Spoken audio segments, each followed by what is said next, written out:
Selamat malam teman-teman dan saudara-saudara yang saya kasih dalam Tuhan. Nama saya Ariel Ezra Evanly, biasa dipanggil Ariel atau Ezra. Berumur 23 tahun, sedang kuliah informatika. Hari ini Ariel mau bahas tentang kekudusan.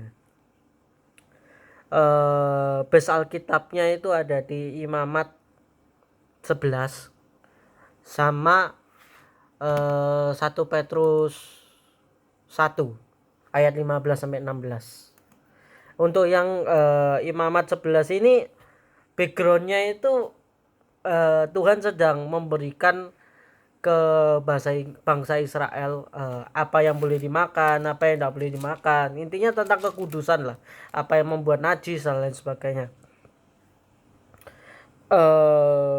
Kita langsung masuk aja, baru aku masuk ke kekudusan itu seperti apa. Ke tipe kekudusan yang mau aku bahas. Ya 1 sampai 43 ini ya baca sendiri di rumah karena panjang. Aku langsung aja ke ayatnya 44 sama 45. Imamat 11 ayat 44 sampai ayatnya yang ke-45. Sebab akulah Tuhan Allahmu, maka haruslah kamu menguduskan dirimu dan haruslah kamu kudus.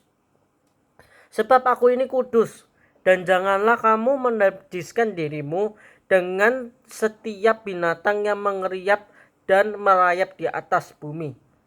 Ya, ayat yang ke-44 ini waktu kita baca kita paham bahwa Tuhan itu minta kita kudus gitu. Hidup kita itu harus kudus di mata Tuhan. Tapi jangan lupa juga dibaca di bawahnya. Karena kalau misalnya kita baca di 44 aja, itu seakan-akan kita itu harus kudus sendiri. Seakan-akan. Kenapa? Karena dibilang literally itu dibilang janganlah kamu menajiskan dirimu dengan setiap binatang yang mengeriap dan merayap di atas. Waktu itu Tuhan bilangnya itu binatang yang mengeriap. Kenapa? Karena waktu itu kalau kita baca di sebelumnya itu bahas tentang binatang yang boleh dimakan atau nggak boleh dimakan. Tapi sebenarnya kalau kita bahas sesuai dunia kenyataan, literally Tuhan itu minta kita itu kudus dari apapun. Kudus dari dosa, kudus dari perbuatan jahat, benar-benar kudus dari dosa. Kita tidak boleh berdosa sama sekali di mata Tuhan. Dan itu kan ya kita sudah tahu lah, kita nggak mungkin tidak berdosa. Kalau misalnya some reason ada dari kalian yang bilang kalian itu nggak pernah berdosa, ya Anda salah. Mungkin karena aku dulu juga berpikir seperti itu. Aku berpikir aku nggak pernah berbuat dosa dan lain sebagainya. Tapi sepanjang seiringnya waktu Ariel belajar tentang kekristenan, tentang lihat-lihat video Kristen, ternyata dosa itu bukan hanya yang kita tahu sebagai moral aja. Ada banyak sekali yang benar-benar sehingga secara singkat Ariel bisa bilang itu nggak mungkin kalau misalnya kita lakukan sendiri. Dan kenapa, dan di Alkitab juga dikatakan kita itu nggak sempurna. Nah, karena buktinya apa nggak sempurna? Karena di sini di ayat yang ke-45 itu dikatakan, sebab akulah Tuhan yang telah menuntun kamu keluar dari tanah Mesir supaya menjadi Allahmu. Jadilah kudus sebab aku ini kudus.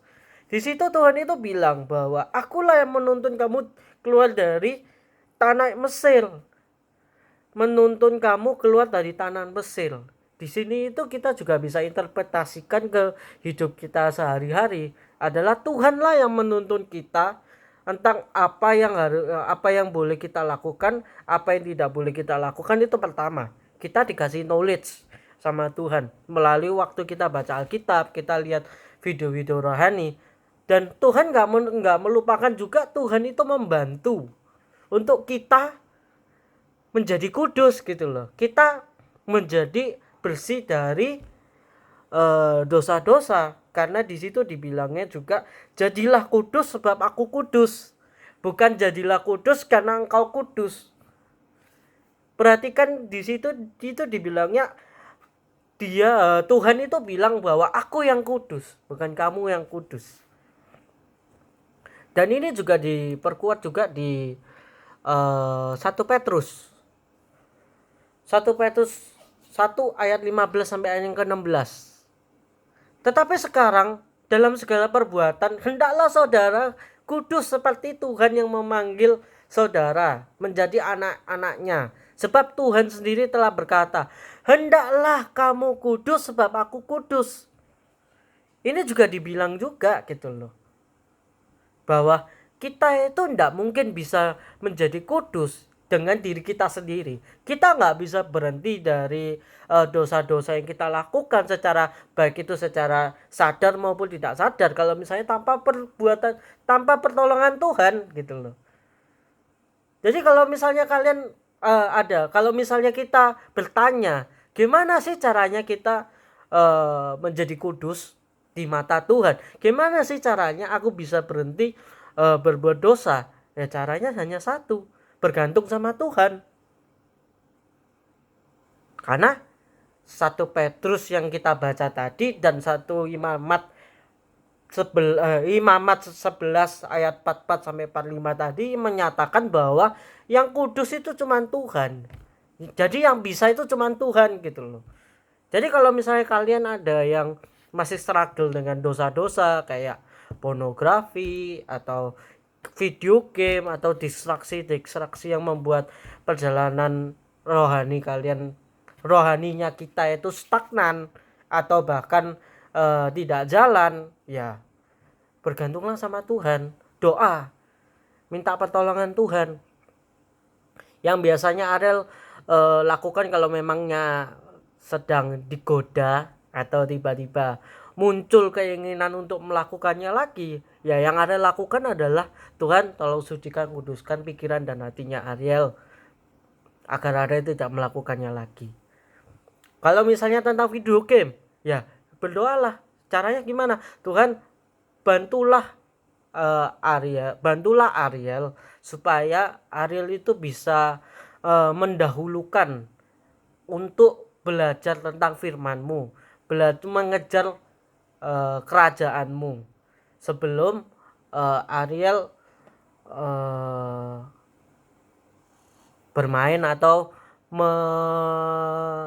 menghibur diri sendiri. Jadi Tuhan itu nggak berkata bahwa kita itu tidak boleh Tuhan berkata bahwa kita tidak boleh menjadi seperti dunia. Jadi kita boleh gitu loh, kita main game boleh, kita nonton film itu boleh, tapi jangan sampai itu menjadi distraksi yang membuat kita spend time waktu lebih di sana daripada kita spend time untuk belajar tentang kekristenan yang sebenarnya, cara menjadi Kristen yang benar, cara mengikut Tuhan yang benar. Jadi intinya poinnya yang mau Ariel kasih tahu bahwa kalau misalnya kita bertanya-tanya karena gimana caranya kita bisa menjadi kudus, kita bisa berbuah, karena berbuah itu menandakan bahwa kita itu benar-benar mengikut Tuhan dengan sungguh-sungguh. Gimana caranya supaya kita ini nggak berbuat dosa? Gimana caranya kita bisa berhenti berdosa? Caranya ya bergantung sama Tuhan yang sudah mengalahkan dosa itu sendiri. Sekian dari saya, terima kasih. Mari kita tutup dalam doa. Selamat siang, selamat malam Bapak, salam Tuhan Yesus, salam Roh Kudus. Tuhan, terima kasih atas kamu Tuhan pada hari ini Tuhan. Kami bisa berkumpul kembali di sini Tuhan tanpa kurang satu apapun Tuhan. Dan biarlah segala apapun yang kami pelajari tadi dapat kami mengerti baik-baik Tuhan, dan kami lakukan dalam kehidupan sehari-hari Tuhan. Ajari ke kami Tuhan untuk selalu bergantung kepadamu Tuhan dalam segala hal yang kami lakukan sehari-hari Tuhan. Di dalam nama Tuhan Yesus kami berdoa, amin. Thank you semua, God bless you, bye bye.